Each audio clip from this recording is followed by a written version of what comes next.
चार रोज ऐसे ही करते रहता है, इसीलिए हमको एनआरसी का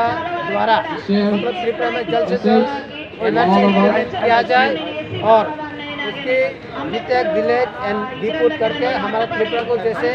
एक इंडिया में जो अदर स्टेट है, जितना भी स्टेट है वो लोग जैसे स्वाधीन है, वो इंडिपेंडेंट जी रहा है, लेकिन हमारा त्रिपुरा सब अभी तक स्वाधीन के रूप में हम 47 जो स्वाधीन हुआ उसके बाद अभी तक हम स्वाधीन नहीं मिल रहा है, क्योंकि हमारा त्रिपुरा में जो पहले इंडिया का साथ जोड़ने से पहले हम जो 93% है अभी इलीगल इमिग्रेंट्स जो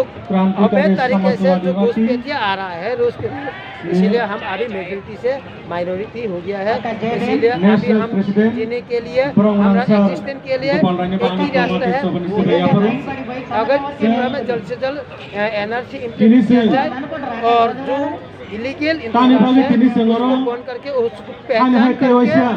पोस्ट पैक किया जाए ताकि हम लोग अपना इंडियन का जो सिटीजन है हम भी ऐसे ही जीना चाहते हैं, इसलिए हमारा जल्द से जल्द एनआरसी किया जाए और घुसपैठियों को बाहर